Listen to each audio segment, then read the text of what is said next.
안녕하세요. 땅나와입니다. 여러분, 화성시에 땅을 샀는데 건물을 지으려고 하니까 안 된다고 합니다. 왜 그럴까요? 바로 성장관리 계획 때문입니다. 이 계획은 단순히 화성시만의 얘기가 아닙니다. 경기도 내에는 파주, 용인, 양평, 안산 등 여러 지역에서 시행 중이죠. 오늘 영상에서는 화성시 성장관리계획 운영 지침을 토대로 어떤 땅에 어떤 건물을 지을 수 있고 어떤 건물은 또 못 짓는지 그 기준을 구역별로 알기 쉽게 알려드리도록 하겠습니다. 먼저 성장관리계획이란 말 그대로 개발이 예상되는 지역을 무분별하게 개발하지 않도록 체계적으로 관리하는 제도입니다. 법적으로는 국토의 계획 및 이용에 관한 법률 제75조의 2에 근거를 두고 있고요. 화성시에서는 고시된 지역에만 해당이 됩니다. 이 계획이 적용되면 건축,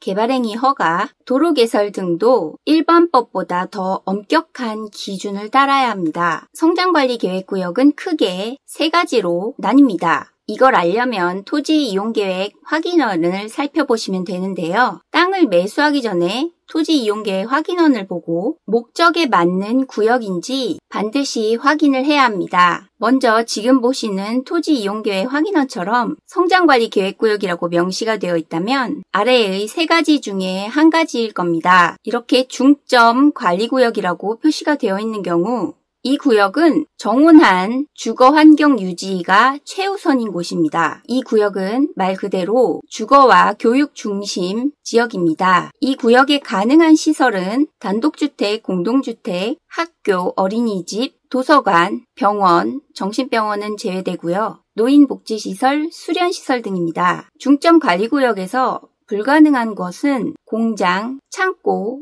축사, 도축장, 폐차장, 위험물 저장시설, 숙박시설, 장례시설, 제과공장 등입니다. 만약에 공장을 지으려고 땅을 찾고 있는데 그 땅을 토지이용계획 확인원에서 살펴봤는데 중점관리구역이라고 되어 있다면 공장을 지을 수가 없는 땅이겠죠? 폐차장이나 축사처럼 냄새나고 시끄러운 시설은 절대 금지되는 곳이 바로 중점관리구역입니다. 아무리 허가를 받고 싶어도 허가가 나오질 않게 됩니다. 두 번째로 계획관리지역 중에서 산업관리구역이라는 곳이 있는데요. 공장과 창고를 짓고 싶다면 이곳을 찾아야 합니다. 이 구역은 산업시설을 위한 땅입니다. 공장을 짓고 싶다면 여기를 노려야 합니다. 산업관리구역에서 가능한 것은 일정 조건을 만족할 경우에 제조업소와 창고, 직업훈련소, 연구소 등이고요. 불가능한 시설은 병원, 정신병원, 격리병원, 숙박시설, 수련시설, 야영장 등입니다. 단 공장을 짓더라도 도로, 배수로 등 조건에 맞아야 되고요. 숙박시설 같은 건 금지입니다. 세 번째로 일반 관리구역인데요. 이곳은 어중간하지만 관리가 필요한 곳을 말합니다. 이곳은 주거와 산업 중간에 있는 곳이라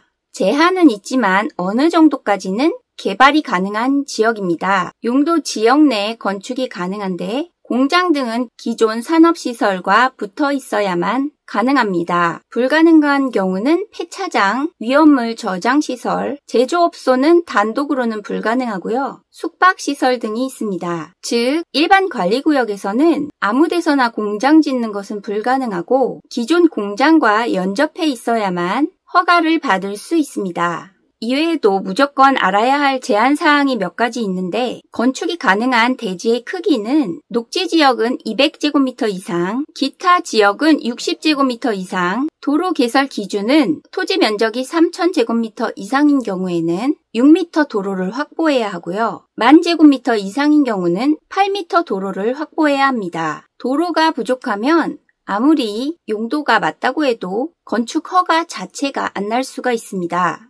또한 개인이 도로를 내고 기부 체납을 하면 인센티브를 받을 수 있는 경우가 있는데요. 조건에 충족을 하면 건폐율과 용적률을 더 받을 수 있습니다. 건폐율이 40%인 경우 50%로, 용적률이 100%인 경우는 125%로 인센티브를 받을 수 있습니다. 인센티브를 받는 조건은 도로 개설 플러스 기부 체납 빼기 권장 용도 건축 빼기 전면 공지 확보 빼기 친환경 디자인입니다. 하지만 인센티브로 완화받은 용도는 나중에 용도 변경이 어렵다는 것을 꼭 기억해야 합니다. 그 외에도 외관 디자인 규제가 있는데요. 겉모습도 중요하게 여겨서 화려한 색상은 금지가 되어 있습니다. 특히 빨강이랑 파랑 등 원색을 지향하고 샌드위치 패널을 사용 금지하며 도로와 건물의 정렬을 중요시 여기게 됩니다. 또한 단독주택은 경사 지붕을 권장하고 있습니다. 근린생활시설의 경우는 1층 투명 유리 비율이 50% 이상이어야 합니다. 마무리로 성장관리계획은 중점관리구역은 조용한 주거지 느낌, 산업관리구역은 공장, 창고가 가능한 곳, 일반관리구역은 조건부 개발 가능한 곳이라는